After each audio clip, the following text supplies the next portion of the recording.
കേരളത്തിൽ 2026 നിയമസഭയിലേക്കുള്ള തെരഞ്ഞെടുപ്പ് നടക്കാൻ പോകുന്നത് ഏപ്രിൽ 9-ാം തീയതിയാണ്.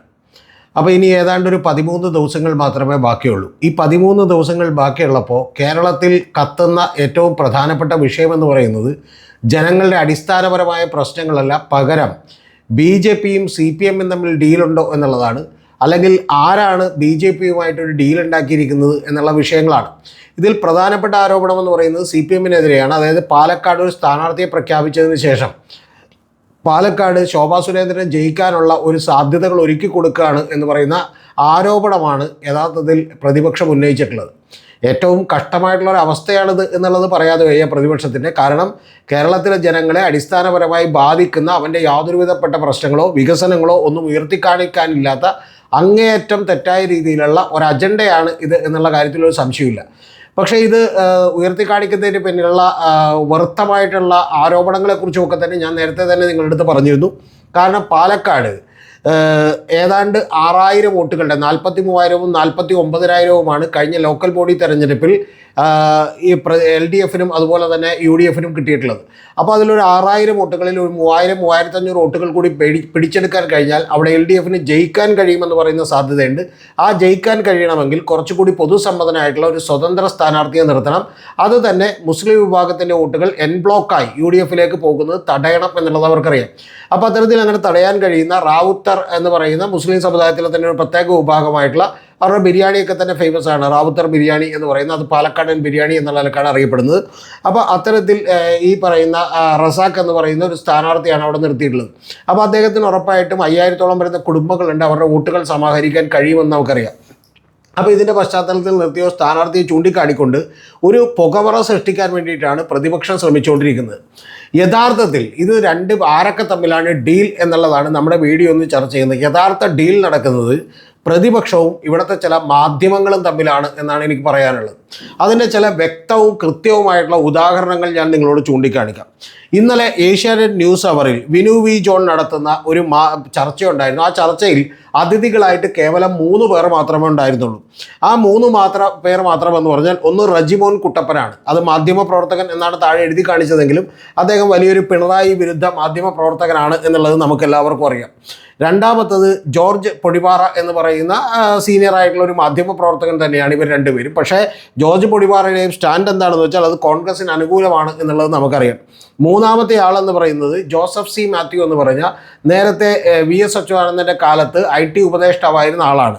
അപ്പം ഞാൻ പറയുന്നത് എന്തുമായിക്കോട്ടെ, പക്ഷെ ഒരു ചർച്ച നടത്തുമ്പോൾ വിവിധ വിഭാഗങ്ങളെ പ്രതികരിച്ചു കൂടി ആളുകൾ ഉണ്ടാവുകയും അവരെ കേൾക്കുകയും ഒക്കെ വേണ്ടേ.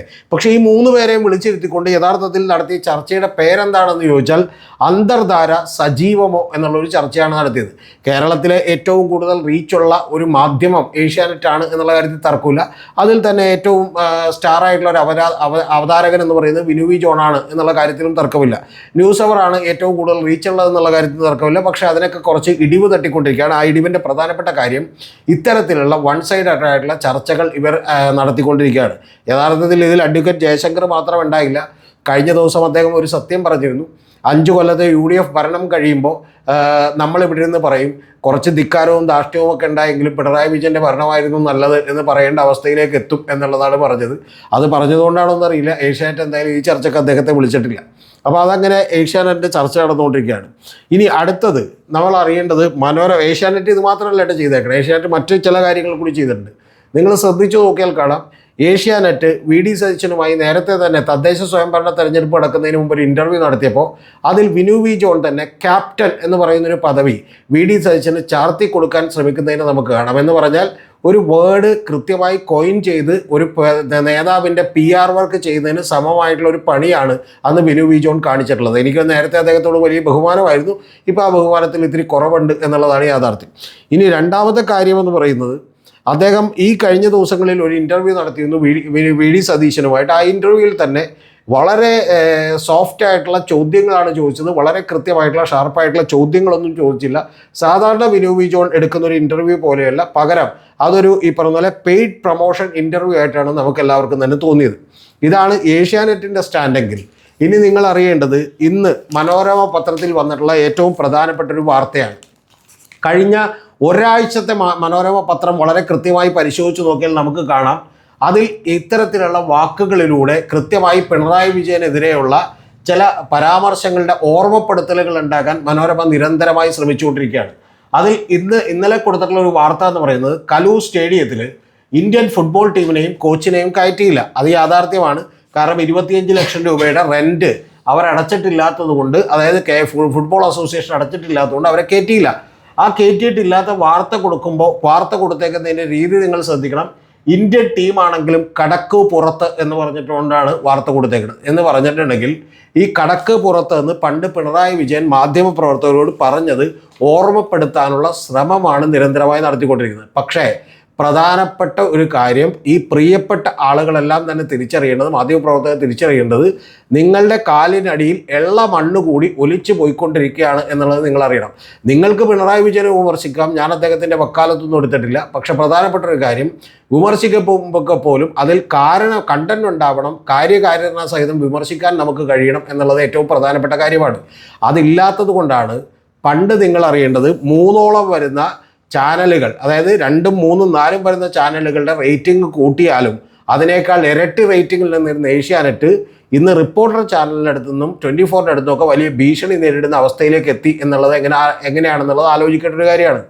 ഇനി രണ്ടാമത്തെ ഒരു കാര്യം എന്ന് പറയുന്നത്, മനോരമ പത്രത്തിന് ഇപ്പം തന്നെ ഏതാണ്ട് 2-2.5 ലക്ഷത്തോളം സർക്കുലേഷൻ അവർക്ക് കുറഞ്ഞിട്ടുണ്ട് എന്നുള്ളതാണ് അൺഒഫീഷ്യലി എനിക്ക് അറിയാൻ കഴിയുന്നത്. 1.5 ലക്ഷം കുറഞ്ഞു എന്നുള്ളത് അവരേതാണ്ട് ഒഫീഷ്യലി തന്നെ സമ്മതിച്ചിട്ടുണ്ട്. ഈ മാധ്യമങ്ങളെല്ലാം മനസ്സിലാക്കേണ്ടത് ഇവരുടെ എല്ലാം സ്വാധീനം ഈ ജനങ്ങളിൽ വളരെ വളരെ കുറഞ്ഞിരിക്കുന്നുവെന്നും കേരളത്തിൽ ജനങ്ങളെ കൂടുതലായി സ്വാധീനിക്കുന്ന ഒരു കാര്യം സോഷ്യൽ മീഡിയയും യൂട്യൂബുകളും അതുപോലെ ഇൻസ്റ്റാ റീൽസുകളുമായി മാറിയിരിക്കുന്നു എന്നുള്ള യാഥാർത്ഥ്യമാണ്. അതുകൊണ്ട് ആ യാഥാർത്ഥ്യം നിലനിൽക്കുമ്പോൾ നിങ്ങളെക്കാൾ ഗംഭീരരായിട്ടുള്ള മാധ്യമ പ്രവർത്തകരിൽ നിന്ന് വളരെ കൃത്യമായി വളരെ ആഴത്തിലുള്ള വീഡിയോസ് ചെയ്യുമ്പോൾ അതെല്ലാം കാണാൻ കേരളത്തിൽ ആളുകളുള്ളപ്പോൾ നിങ്ങൾ അറിയേണ്ടത്, നിങ്ങളുടെ കാലിനടിയിലെ മണ്ണ് കൂടി ഒലിപ്പിച്ച് കളയുന്ന, നിങ്ങൾ തന്നെ ഈ പറയുന്ന പോലെ ഇല്ലാതാക്കുന്ന പണിയാണ് ഈ ചെയ്തുകൊണ്ടിരിക്കുന്നത് എന്നുള്ളതാണ് എനിക്ക് മാധ്യമ പ്രവർത്തകരെ ഓർമ്മിക്കാനുള്ളത്. ഇനി നിങ്ങൾ അറിയേണ്ടത്, 2016 ഡെക്കാൻ ഹെറാൾഡിൽ വന്നിട്ടുള്ള ഒരു ആർട്ടിക്കിളിൽ അന്ന് അവർ പറഞ്ഞിട്ടുള്ള പ്രധാനപ്പെട്ട കാര്യം, കേരളത്തിലെ 140 മണ്ഡലങ്ങളിൽ 95 യഥാർത്ഥത്തിൽ അന്ന് വിധി നിശ്ചയിച്ചത് സോഷ്യൽ മീഡിയയുടെ പ്രസൻസ് ആണ്, ഇൻഫ്ലുവൻസ് ആണെന്ന് പറഞ്ഞിരുന്നു. 2016 കഴിഞ്ഞ് 2021 എത്തിയപ്പോൾ അത് ഏതാണ്ട് പൂർണ്ണമായി, 2026 എത്തുമ്പോൾ ഏതാണ്ട് പരിപൂർണമായും നിങ്ങളുടെ സ്വാധീനം വളരെ വളരെ നഷ്ടപ്പെട്ടിരിക്കുന്നു എന്നുള്ളതാണ് യാഥാർത്ഥ്യം. പണ്ട് മനോരമയൊക്കെ ഇ.കെ. നായനാർ ഗവൺമെൻറ് ഭരണത്തിലേറാൻ നിൽക്കുമ്പോൾ ഒരു ക്യാമ്പയിൻ നടത്തിയിരുന്നു, 14 മന്ത്രിമാരായി ചുരുക്കണമെന്ന് പറഞ്ഞുകൊണ്ട്. അന്ന് 14 മന്ത്രിമാരായി ചുരുക്കേണ്ടി വന്നു ആ ഗവൺമെൻറ്റിന്. പക്ഷെ അത്തരത്തിൽ ചുരുക്കേണ്ടി വന്ന ഒരു കാലം ഇപ്പോൾ ഇനിയില്ല. നിങ്ങളുടെ വാർത്തകളുടെ ഇൻഫ്ലുവൻസും നിങ്ങളുടെ സ്വാധീനവും വളരെ വളരെ കുറഞ്ഞിരിക്കുന്നു എന്നാണ് എനിക്ക് ഇലക്ട്രോണിക് മീഡിയകളെയും അതുപോലെ തന്നെ ഈ പറയുന്ന ഏഷ്യാനെറ്റിനെയും ഒക്കെ ഓർമ്മപ്പെടുത്താനുള്ളത്. മറ്റു പല മാധ്യമങ്ങൾ ഒരുമിച്ച് നിൽക്കുന്നില്ലെങ്കിലും തീർച്ചയായിട്ടും അതിലുള്ള ചില മാധ്യമ പ്രവർത്തകർ പോലും ഇത്തരത്തിലുള്ള ചില വിദണ്ഡവാദങ്ങൾ ഉന്നയിക്കാനുള്ള സാധ്യതകളും പക്ഷം ചേർന്നുള്ള മാധ്യമ പ്രവർത്തനം കാണുന്നുണ്ട്. ഇത് നിങ്ങളെ തന്നെ ഇല്ലാതാക്കും, ഇരിക്കുന്ന കൊമ്പ് മുറിക്കുകയാണ് എന്നുള്ളത് പ്രിയപ്പെട്ട മാധ്യമ പ്രവർത്തകർ മറന്നു പോകരുത്.